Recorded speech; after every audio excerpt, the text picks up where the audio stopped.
March ni som ni le pakua sang ni le som ni le panga MIZO nula le tlangwal Melbourne MIZO BIAKIN NGEI INNEIHNA hun an manghi INNEIHNA katia nula Vanlalhriatpuii le tlangwal Lalnuntluanga te INNEIHNA hi INNEIHNA takani Melbourne kopui hetia anga MIZO BIAKIN INNEIHNA hun an manghi an hlut an chuan takzet zeta bul tanga top thlengin in lo thlir don nia atop lama phe hi chuan ruai thena munte a oma hung khang tangte tin function an nei tha a zai thiam tak te po an zai ani abul tanga top thlengin lo thlir don nia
trong tại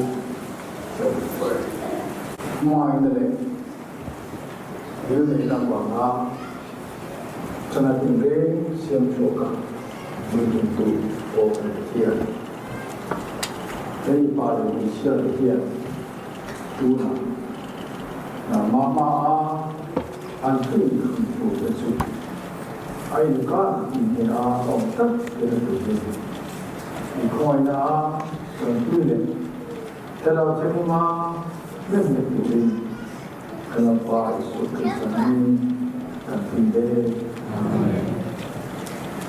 nó đi xuống trong trái là cái gì là hết the Lord's prayer cần phải được đọc lại tốt cần phải và đi trong sẽ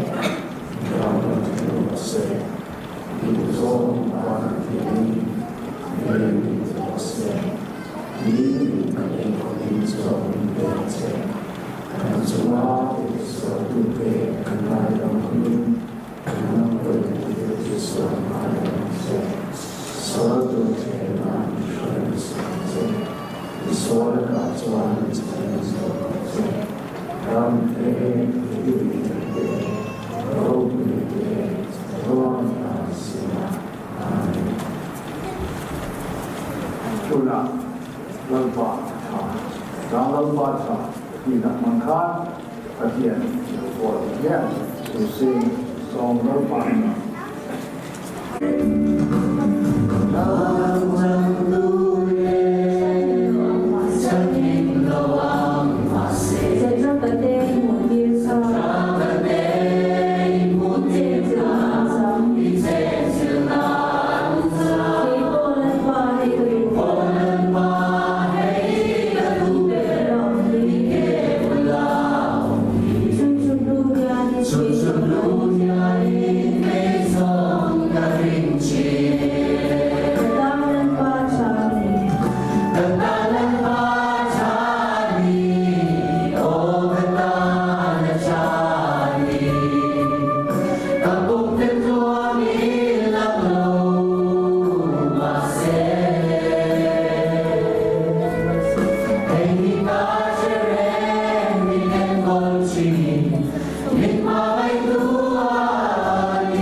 tak tu na he di Malaysia ini korang dah cien mana ini itu jadi kian ma dan ko ayah so ini dah na arwah tu buat samsu di bidang turah di Malaysia tu nam semua insya Allah ini mana itu boleh dia ini kata ini mana kata boleh Suwa itu poin ini tadi pola terle polo taka mamai melbin kun terle ci taka mai to so ini aru aku bagian itu sah tak cuma karman adile ini tujuan suwe ini nak dana ini tujuan dari Malaysia ini pula eta kalau kata Sehingga di tubuh yang kita ini juga karena ini kan ani dokter sia ini orang tunaian ya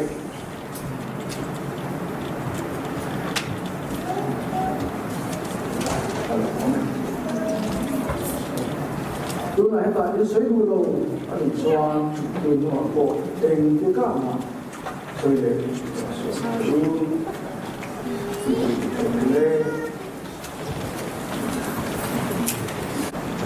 ini itu kita nak ini kedua pasien ko hantar pasien mga ini na dua dia dah tu kena mau oma di Sichuan luna yang pasien mana ya bisa luar pun ini kalau Sichuan pasien tu na ini lo ini tu pasien samsu anu apa ambil buat tak ambil lo itulah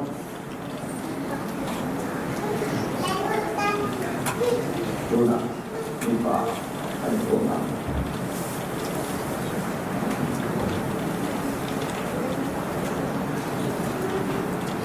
Lalnuntluanga Vanlalhriatpuii pasien ko tentang yang mga rupiyatan kanina turasya minta tu yang maoming kadalo siya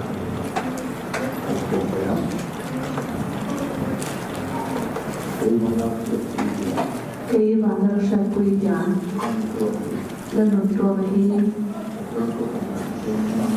Pasiang kausantan siang mga kapasalatan kanina turahyan minta tu maoming kasalaw Kemudian itu nampak kesok. Jadi Vanlalhriatpuii tapi nanti nama saya lagi lebih dekatan ini. Ama mai tulen kamu tulen, soal mai itu tulen. Tidak suruh amata ini tulen. Ada suruh menang tulen tulen. Saya tulen. Ya. Kami Lalnuntluanga itu sekian dah. Ini saya di pasar tanah itu ama mai semua saat ini tidak semua mata dan mungkin juga ada semua seorang itu keintiannya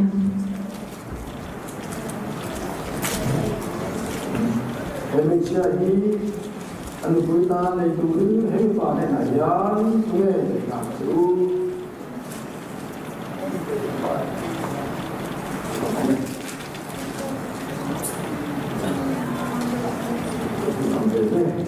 boleh betul berkenan alasan ini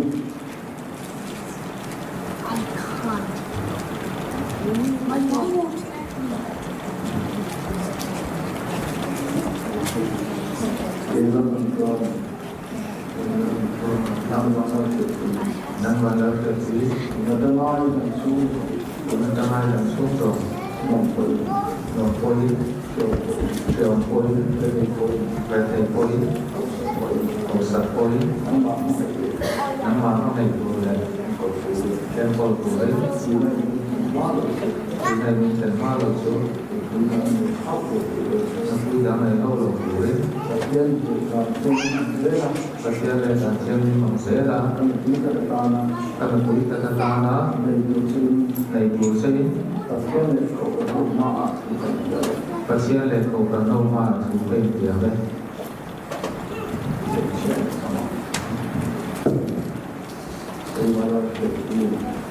Vanlalhriatpuii, Vanlalhriatpuii, Lalnuntluanga, Lalnuntluanga,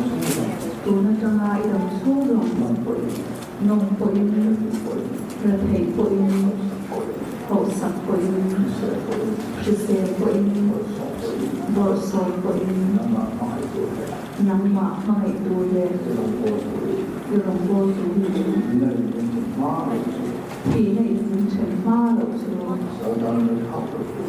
Pasal Dang Lei Hau Lo Tuyi, Pathian Dang Thiam Lim Ang Zela, Kapasal Takatara, Nei Tu Sein, Pathian Le Ko Kan Ho Ma A Ka India Ne, Tuna, Tukunde, Tuna, Tumun, Tangan.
Kalau Thiam Lim Minin, Kapasal Takatan, Kanita Citi, Syakir Nande, INNEIHNA,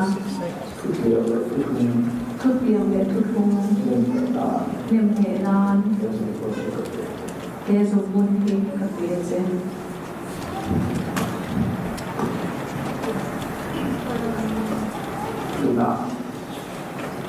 Inside, Kantonadona, inside my here, la Uringo, Live Bona, Tuan, Mole Today, Kamusama, this one, hello,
Tuna nang tuang le mula ini Pertian le kurang kau pa lupa ditura kunsuin tu ai le nak tusung su dengan tura Pinjam na sumpun tesu ditani kanza midwa ai tesu tiye kanta Kiriswan pare kapale thara kiringa chuan no pabung khan amita bizong song nena kashe tire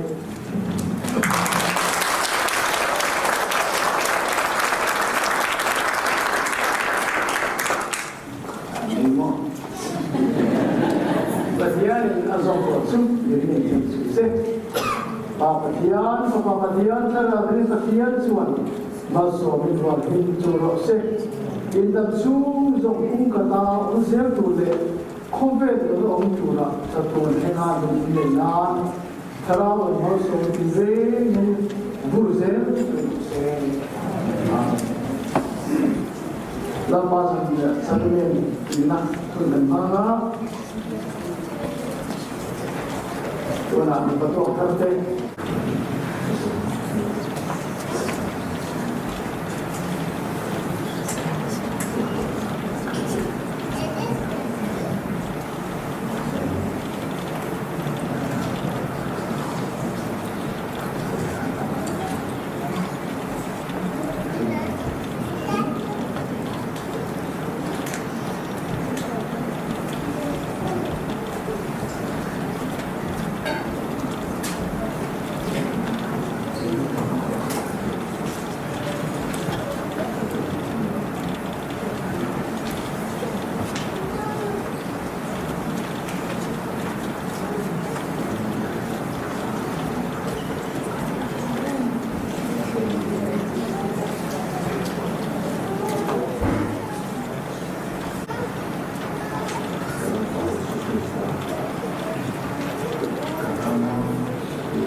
Tuna betul kerja tongkat sana blessing, prayer blessing untuk dona.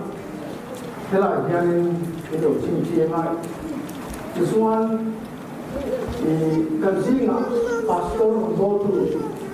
Amapian pe, kami kita lo pastor ma.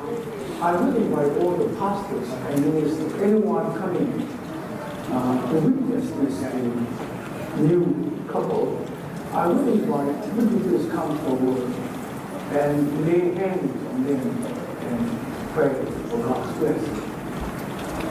Kita pokok kita ini kita yang di kerana kita oleh waktu pastor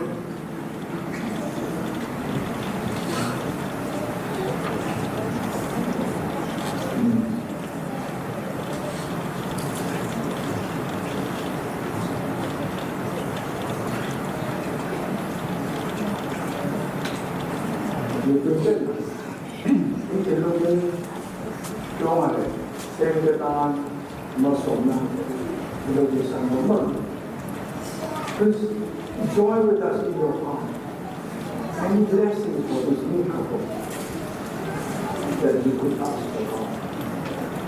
This one, Pastor dan Tuhan bukan pada kasih ini kembali.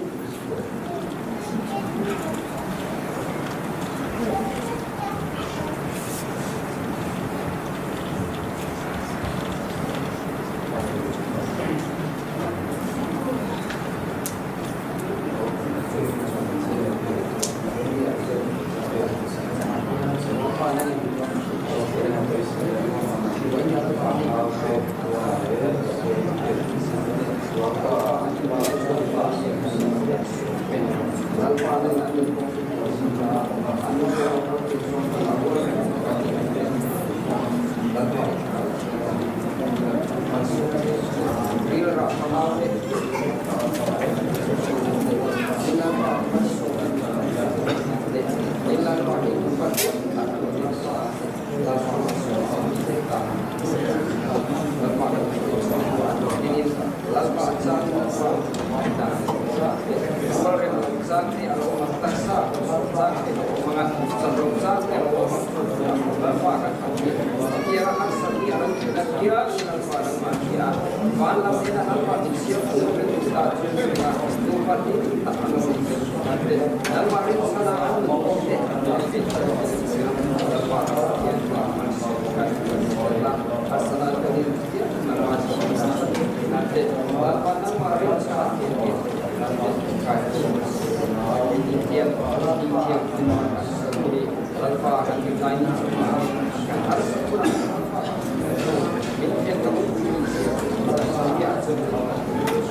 Sudah satu kita ingana konsekin ingana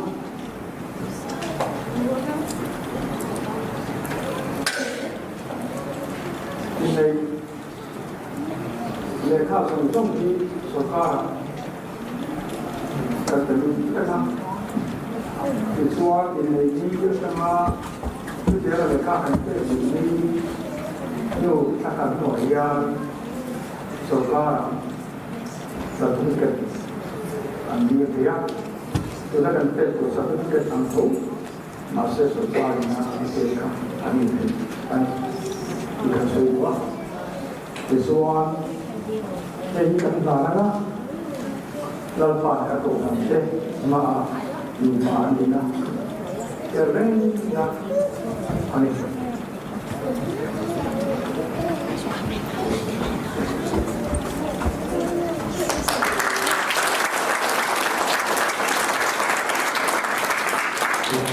Boleh.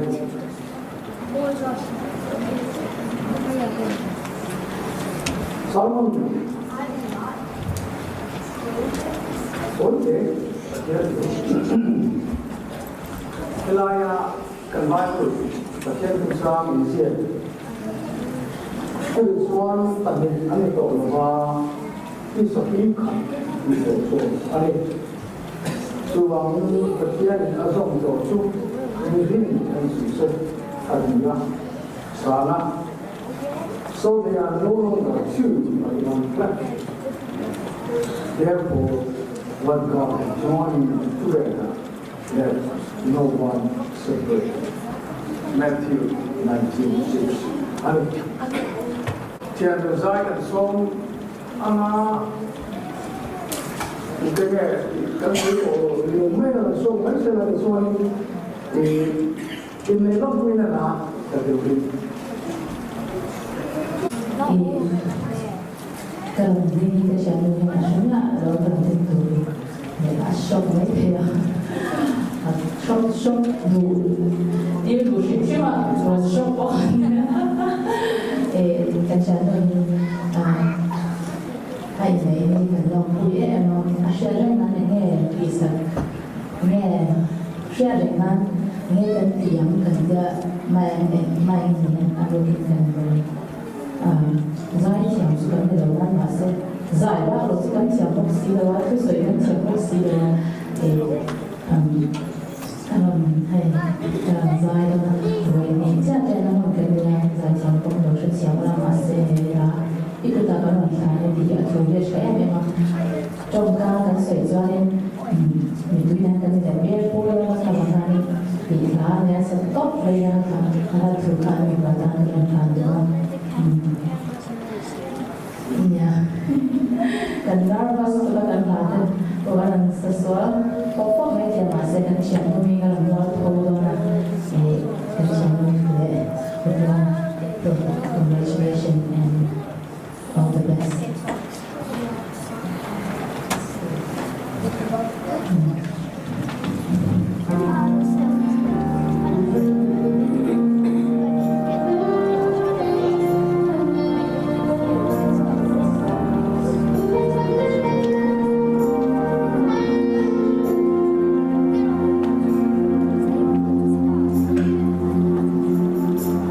Vire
ำแบบเช่นตัวที่สิ่งครับอันนี้แต่เช่น这么多是不是另一个曲线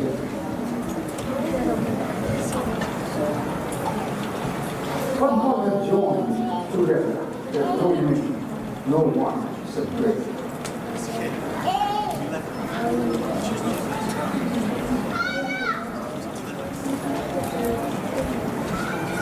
In company,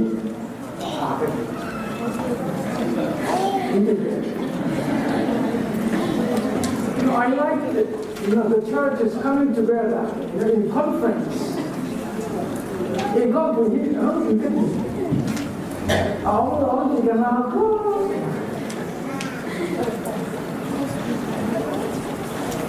Phật giáo cổ thần tệ là Phật trôi ngôi gắn tuổi khôn lại là ác kinh xuống thì mỗi chẳng cắn nặng xây dựng họ mà chủ riêng là chuan với là cho mà thế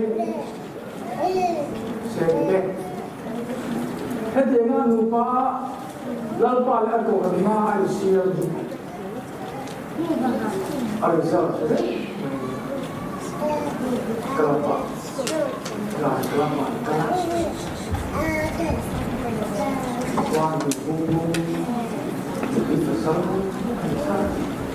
ini suan adam ambil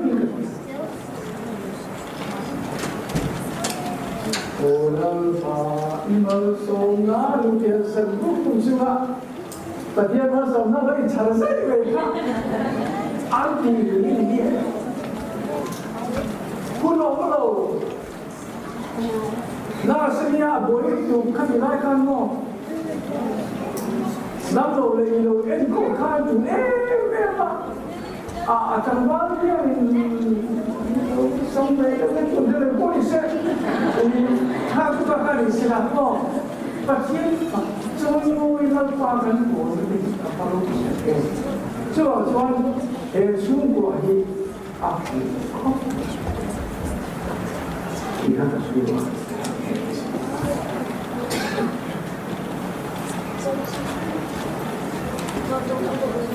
Tuhan Tuhan, Holy Communion. You will partake Holy Communion as a family. Memang alam bahasa jadi kalau ini lupa dia hitung seperti itu kalau lepas itu join having children, God's blessing, infinitely lepas itu something tu heading into God who instituted His holy matrimony or marriage will guide you in the future. My second reference to the Bible says, let no one make a problem in the marriage. But here in some meeting, can you say there? Meeting lupa, pasien contoh intelektual yang kalau diri. There will be human programs or human disturbances, maybe financially, maybe within a family, within a friendship, a job. Na ate sume pai ate jirna ate panawin ko na ate sumbo ika ate kazong mangkan inian patian samsui lupa kata siyo ele patian ma ala cucu kenal between both of you Ija pinato, luar itu, ditang sang, dan pakai, Second, do very serious this one, but here some sweet nupa teaching. So to here ring but here in Azonto, India, we anyone, maybe father side, mother side, maybe men's side or wife's husband side or wife's side, anyone with him to book in Boya and Chocho. 遵循老爸送到跟你，老爸妈最讲到跟你，你真熟悉。Kadang sulungin pasal dan lebihang dari hak tertulis di tiap ini dicangkan sering tertulis mana dia kita cincin dia orang dia kita cincin kita kesulitan atau bertanggungan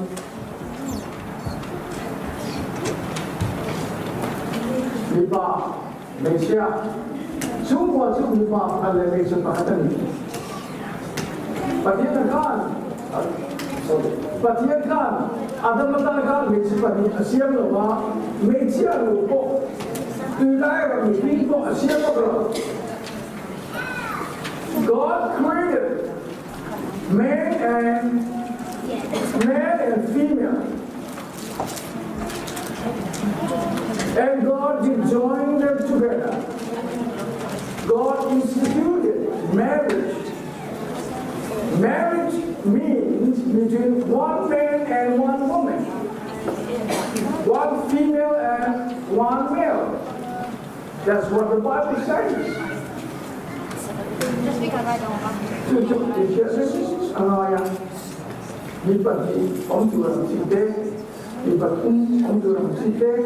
Nama ni nuncal zera, tenang tak dapat berakar, lepas itu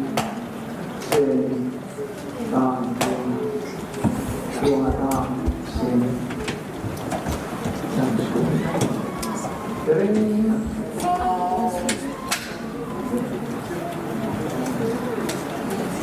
Inasa live berpoli, email.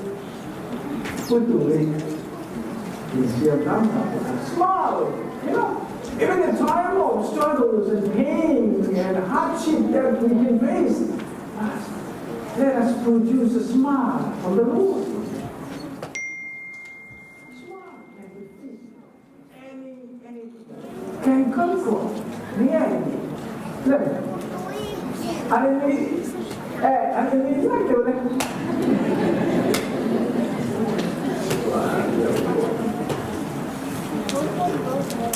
Chỉ không quý để cho đúng không?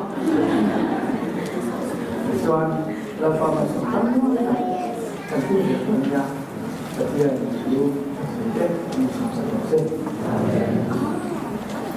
Các bạn có phần thị xã cảnh với chương trình our program is that the first part, the ceremonial part, will conclude by singing the second song with the blessing.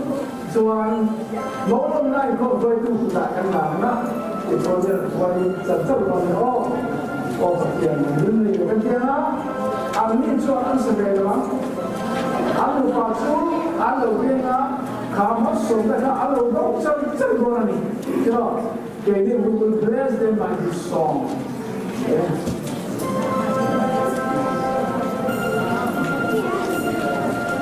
made me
Thank